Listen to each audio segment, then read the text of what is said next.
Homework 14, Rational Functions, Video 6. Graphing Rational Functions, Example 3. This will be the final video in this series.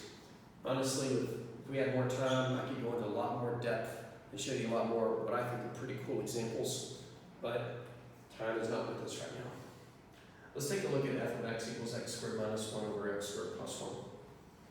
I wanted to do this one for a couple of reasons. Number one, the answer to odd, even, or neither is not either. Because watch what happens when you plug in a negative.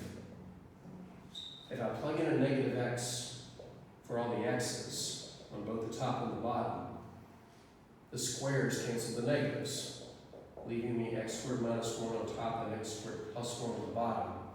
But that is precisely what I started with in the original function.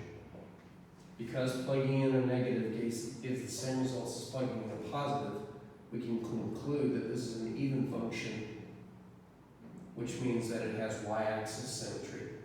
That's good news. I only have to graph the right half of the graph, and I can reflect it to get the left half, or vice versa. I'll probably do the whole thing anyway, but keep in mind that the left and the right should be mirror images of each other. For the vertical asymptotes, well, we ran into the situation in one example earlier.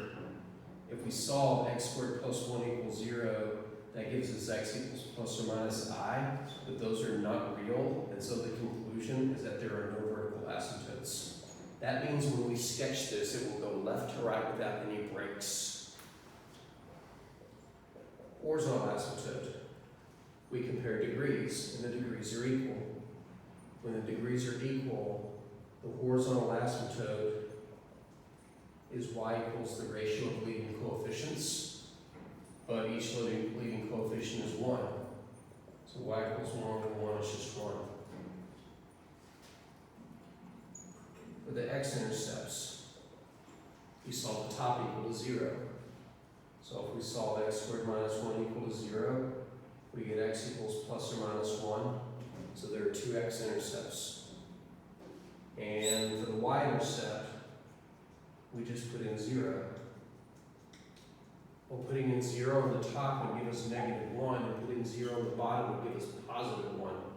Negative 1 divided by positive 1 is negative 1. So I'm expecting a y-intercept of negative 1.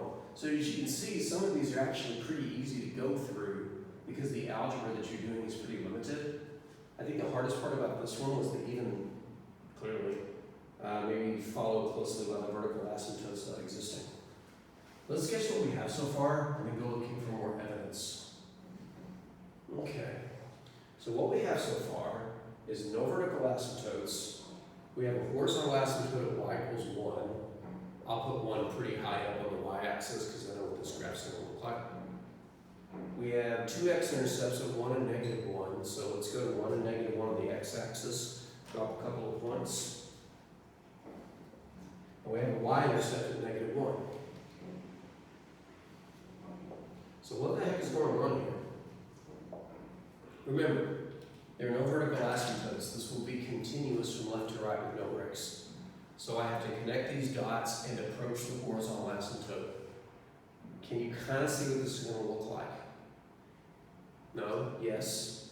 Let's go dig up some more evidence by inserting some values of our own choosing. And again, in the homework, you won't have to choose these values. They'll be given to you. You'll just have to evaluate them and write the results. So I know what happens at x equals negative 1 and x equals 0 and at x equals 1. So I want evidence to the left of negative 1 like negative 2. I would like evidence between negative 1 and 0. Remember, at x equals 0, we have the y-intercept. Oh, great, a decimal. We'll say negative 0.5. I need to know what happens between 0 and 1. How about 0.5? And what happens to the right of 1? So how about 2? So it looks like I need to plug in 4x values, but I don't. I can get away with 2. Why? It's an even function. Plugging in a negative is the same answer as plugging in a positive. So 2 and negative 2 will have the same answer. Negative 0.5 and 0.5 have the same answer. So let's just plug in the positives and take advantage of the fact that it's an even function. If I plug in 2, I'll get 2 squared minus 1 is 3 on top. I'll get 2 squared plus 1, which is 5 on the bottom. So when I go over 2, I go up 3/5. which is 0.6. So if I were to split this into fifths, then I would go up 3 of them, so about here. And because of symmetry, I know when I go to -2, I'll get the same results. I don't actually have to write it here. But in the homework, if you have an even function, take advantage of that. Plugging in a negative gives the same answer as plugging in a positive. In this case, 3/5. And then when I put in 0.5, this will take a little bit more caution. 0.5 squared is 0.25. 0.25 minus 1 is 0.75. So 0.75. On the bottom, 0.5 squared is 0.25. 0.25 plus 1 is 1.25. Using a little bit of money math, that is equal to, something's amiss here. Oh, the top is negative. Believe it or not, that's equal to -3/5 also. Actually, you know what? Let's just take the decimal on all of these. 0.6. This one's -0.6. I didn't plan that to happen. But trust me, if you reduce this by quarters, it's 3/4 over 5/4, 3/5. And then f of 0.5 is going to give the same answer.